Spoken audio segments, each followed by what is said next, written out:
Welcome to Storied Audio. I met Michael when I was 5 years old. He lived 3 houses down from mine, and one summer afternoon he knocked on my door and asked if I wanted to ride bikes. From that moment on, we were inseparable. By the time we reached college, everyone knew us as Jenna and Michael. I never imagined there would be a day when I wouldn't have him in my life. Then I met Derek. At first, everything seemed perfect.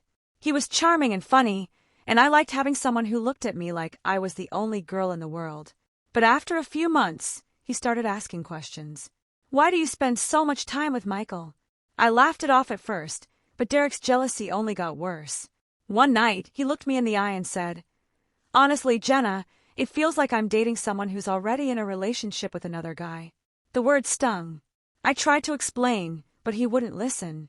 Eventually, he said, "If you care about us, maybe you should spend less time with him." And I did the worst thing I've ever done. I started pulling away. I stopped answering Michael's texts right away. Then I stopped answering them at all. I made excuses when he asked me to lunch. I avoided him on campus. A week later, he caught me outside one of my classes. "Hey," he said softly, "did I do something?" I couldn't even look at him. "No. You've barely talked to me in weeks." I swallowed hard.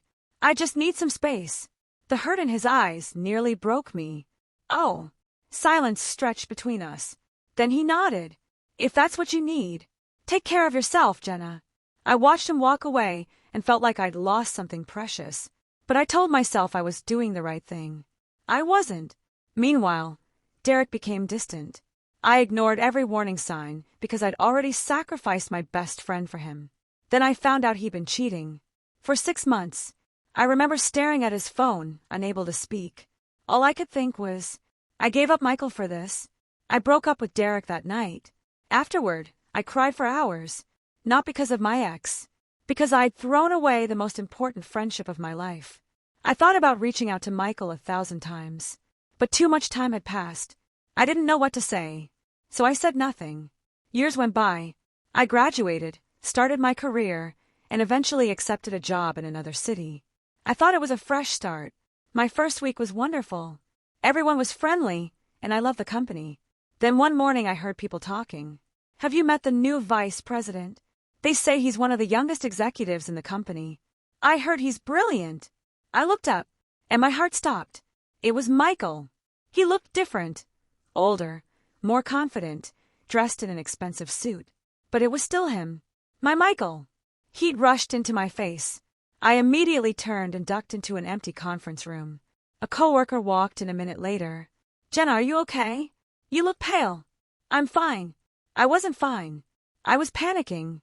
Because I knew exactly what I'd done to him. And worse, he'd already seen me. For the next few days, I avoided every hallway where he might appear. Then I got an email. "Vice President Michael Carter requests a meeting with you at 3 p.m. I thought I might throw up. I was certain he hated me. Maybe he'd make my life miserable. Maybe he'd ask for me to be transferred. Maybe this was revenge. At 3 o'clock, I knocked on his office door. "Come in." I stepped inside. Michael looked up from his desk. Then he smiled. A warm, genuine smile. He stood and held out his hand. "It's good to see you after all these years, Jenna." I stared at him. He wasn't angry. He looked happy. I shakily shook his hand. "Sit down." I sat. For a long moment, neither of us spoke. Then he asked quietly, "Why did you stop being friends with me?" Tears instantly filled my eyes. Did I do something wrong back then? I broke. "No," I whispered. "You did nothing wrong." I told him everything. About Derek. About the jealousy. About being young and stupid. About pushing him away. About regretting it every single day. By the end, I was crying. "You were my best friend," I said. "And I threw you away. I'm so sorry." Silence. Then he handed me a tissue. I always wondered what happened. I looked up. "I'm sorry." He smiled softly. "I know." I wiped my eyes. "Could we maybe be friends again?" "Of course." I blinked.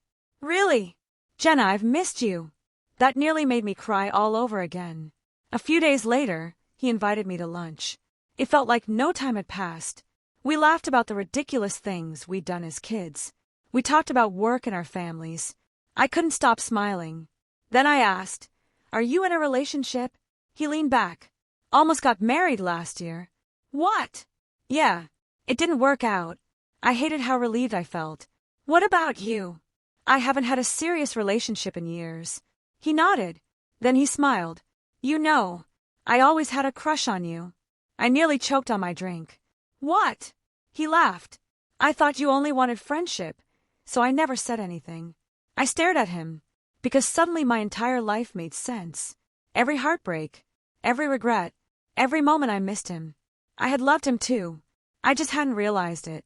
I don't know what I wanted back then, I said softly. But I know now. His eyebrow lifted. I reached across the table and took his hand. Would you go out with me sometime? He grinned. I thought you'd never ask. 6 months later, I moved into his apartment. Our departments were completely separate, so dating wasn't a problem. And honestly, it felt like we'd always belonged together. One evening, I was sitting on the couch looking through old photos. Pictures of us as children, teenagers, college students, years we could have spent together. I started crying. Michael walked through the door carrying takeout. Hey, what's wrong? I showed him the photos. I wasted so many years. He sat beside me. If I hadn't pushed you away, we could have had all this sooner. He brushed my tears away.